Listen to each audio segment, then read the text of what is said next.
चिंतन करो, चिंता नहीं, नए विचारों को जन्म दो। जी हाँ, यही विचार है स्वामी विवेकानंद जी के। हेलो फ्रेंड्स, स्वागत है आप सभी बाल दोस्तों का स्वामी विवेकानंद इस सीरीज के आज के सेशन में, जो हमें जीवन जीने की अनेक स्वस्थ बातें सिखाती है।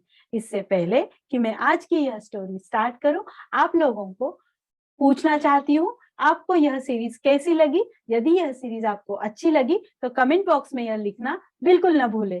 तो आइए आज शुरू करते हैं आज की कहानियां। एक दिन स्वामी जी नदी किनारे खड़े थे, शायद उन्हें उस पार जाना था। तभी वहां से एक साधु महाराज गुजर रहे थे। जैसे ही साधु बाबा ने स्वामी जी को देखा तो पूछ ही लिया, क्या आप ही स्वामी विवेकानंद हो? स्वामी जी ने कहा, जी हाँ, मैं ही विवेकानंद हूँ। साधु बाबा बोले, स्वामी जी आप यहाँ पर क्या कर रहे हो? स्वामी जी ने जवाब दिया कि मुझे नदी के उस पार जाना है, तो मैं इस नाव के नाविक का इंतजार कर रहा हूँ। साधु बाबा बोले, तुम तो इतने सारे लोगों के प्रेरणा स्थान हो, तुम एक नदी पार नहीं कर सकते?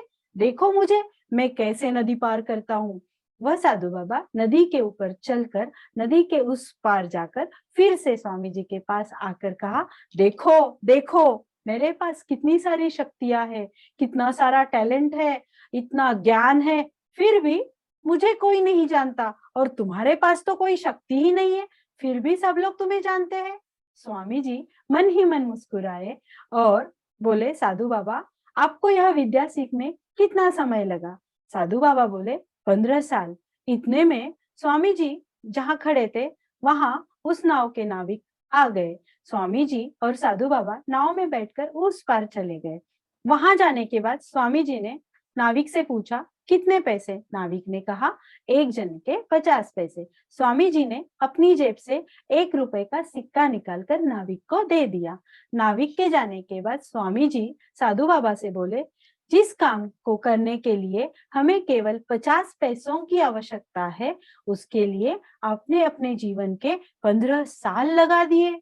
यदि ये 15 साल आपने लोगों के भलाई में लगाए होते तो आज पूरी दुनिया आपको भी जानती। मैंने यही किया, मैंने अपने जीवन में लोगों की सेवा करने को ही महत्व दिया, इसीलिए आज पूरी दुनिया मुझे जानती है।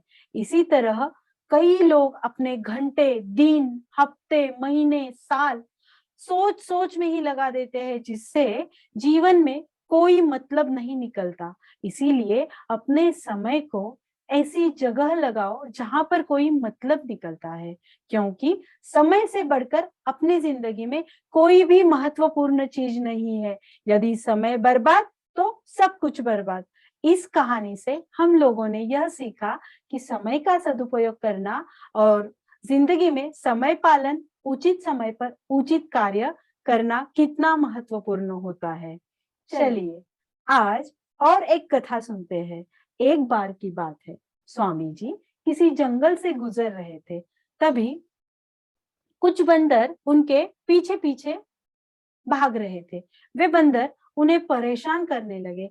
स्वामी जी उनका पीछा छुड़ाने के लिए वहां से भागने लगे। जैसे जैसे स्वामी जी भाग रहे थे, बंदर भी उनके पीछे पीछे भाग रहे थे। तभी किसी ने कहा, स्वामी जी डरो मत, उनका सामना करो, तुम जितना डरोगे वे तुम्हें उतना डराएंगे। स्वामी जी ने पीछे मुड़कर उन बंदरों के पास गुस्से में देखा और जोर से थोड़ा सा चिल्लाकर बोले, चलो भागो यहाँ से। तभी सारे बंदर धूम दबाकर भाग गए।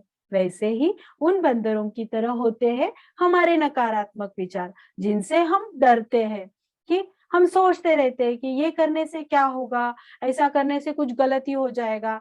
मतलब कुछ करने से पहले ही हम नकारात्मक बातें सोचते रहते हैं, और जितना ज्यादा हम नकारात्मक सोचते हैं उतनी ज्यादा निगेटिविटी हमारे जिंदगी में आती है। इसीलिए नकारात्मक सोच को छोड़कर सकारात्मक और कृतिशील बातों को जीवन में लाना चाहिए। डर के आगे ही जीत है, और डर से डरना नहीं है बल्कि डर का सामना करना है। यही सीख स्वामी जी की इस कथा से हमें मिलती है। आज की कहानियां अच्छी लगी तो वीडियो को लाइक करना न भूले। मिलते हैं इसी सीरीज के अगले सेशन में स्वामी जी के जीवन से रिलेटेड कुछ और अच्छी बातें जानने हेतु। जय श्री कृष्णा।